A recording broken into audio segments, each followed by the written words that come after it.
Di antara kau dan cuma kamu tiada yang lain. Ku bilang aku gak main-main. Apa yang kau mau ku turutin. Bismillahirrahmanirrahim. Assalamualaikum warahmatullahi wabarakatuh. Perkenalkan, nama saya Muhammad Claudio dengan NIM 11230510034142. Di sini saya membuat video untuk memenuhi tugas dari Bu Ade, yaitu dari komunikasi organisasi. Nah, selamat datang di video kali ini. Video kali ini tuh membahas 5 penelitian menarik mengenai komunikasi organisasi. Nah, penelitian ini menunjukkan bagaimana komunikasi yang baik berperan penting dalam meningkatkan kinerja pegawai di berbagai instansi, kayak di pabrik-pabrik dan lain sebagainya. Ya, kalian bisa tahu sendiri lah, komunikasi itu sangat penting, bukan sekedar di sana doang, tapi di pabrik-pabrik juga sangat penting gitu. Nah, langsung saja ke penelitiannya. Penelitian pertama ini adalah si Carmila tahun 2023. Ini ada Kecamatan Kelera, Jenoponto. Latar belakangnya ini, komunikasi adalah fondasi utama interaksi organisasi. Kantor Kecamatan Kelera menjadi lokasi penelitian karena dinilai memiliki dinamika komunikasi formal dan non-formal yang menarik. Nah, ini lanjutannya tuh ada rumusan masalah. Pertama, bagaimana proses komunikasi organisasi meningkatkan kinerja pegawai. Yang kedua ini ada, apa saja faktor sih yang mendukung aturan pengamatnya.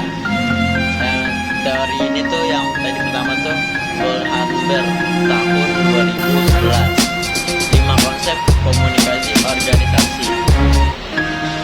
Pertama ada proses, ada pesan, ada jaringan, ada hubungan, dan lingkungan. Nah, ini ada 5 nih teman-teman. Arni Muhammad 2014, faktor pendukung dan penghambat. Nah, metode ini tuh menggunakan kualitatif deskriptif dengan melakukan apa? Sini dengan melakukan dengan wawancara, observasi, dan dokumentasi. Jadi dia tuh melakukan wawancara gitu dan melakukan berbagai dokumentasi tersebut.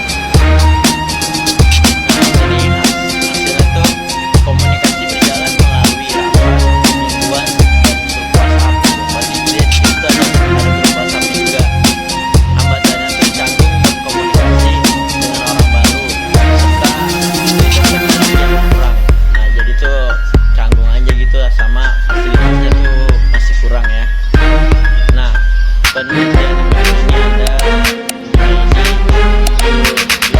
Junaidi namanya guys, tahun 2013, Dinas Kominfo Kota Makassar, jembatan Jambi, tempatnya di Kota Makassar.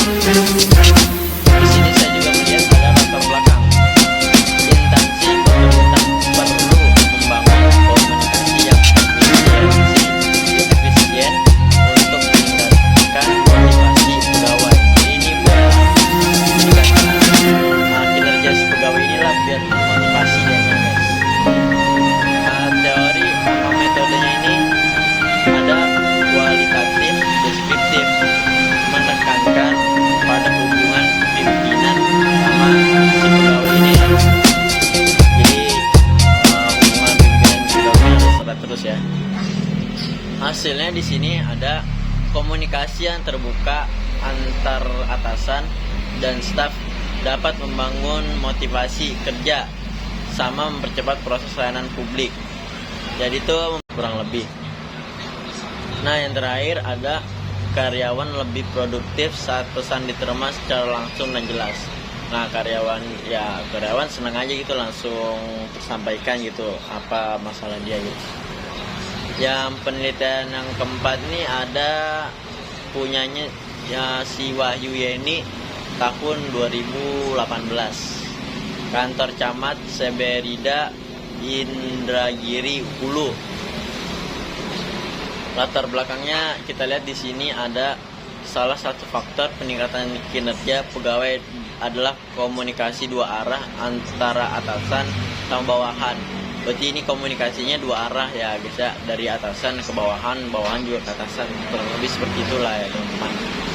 Nah, kita lihat di sini permasalahannya, seberapa besar pengaruh komunikasi organisasi terhadap efektivitas kerja. Seberapa besar sih pengaruh komunikasi organisasi sama efektif kerja?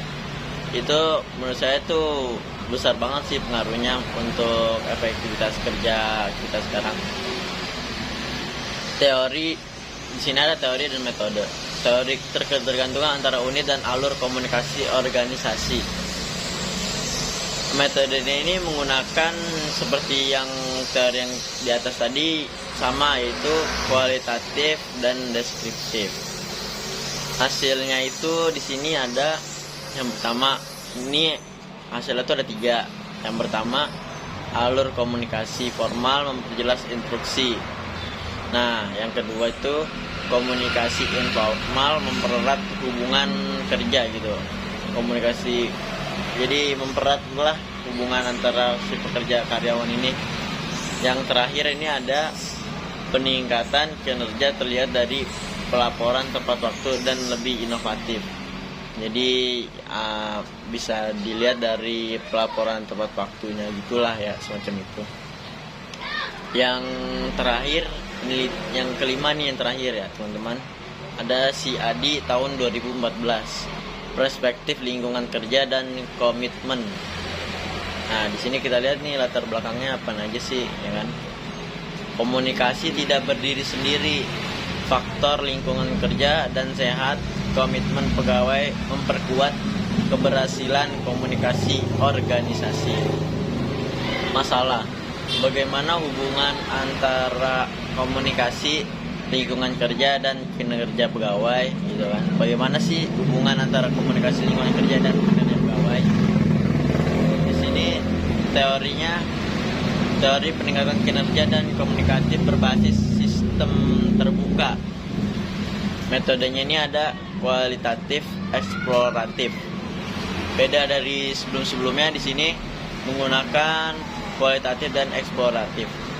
Hasilnya ada komunikasi yang dilakukan dalam suasana kerja yang nyaman itu mendorong pegawai lebih loyal dan efisien. Komitmen organisasi dan rasa memiliki mendorong kolaborasi antar seksi. Dari kelima penelitian ini kita bisa simpulkan bahwa komunikasi organisasi tidak hanya tentang menyampaikan pesan, tapi juga menciptakan relasi, bentuk jaringan kerja, dan membangun lingkungan kerja yang mendukung. Kinerja pegawai sangat ditentukan oleh bagaimana organisasi mendesain komunikasinya, baik formal maupun informal, lisan maupun berbasis media digital. Terima kasih telah menonton video review singkat ini. Semoga bisa menjadi referensi kalian lah ya, yang sedang meneliti, belajar, atau bahkan membangun sistem komunikasi yang lebih baik di tempat kerja. Jangan lupa like, komen, dan subscribe ya teman-teman, kalau konten ini bermanfaat. Sampai jumpa di video selanjutnya. Bye bye. Sekian dari saya, kurang lebihnya mohon maaf. Wassalamualaikum warahmatullahi wabarakatuh.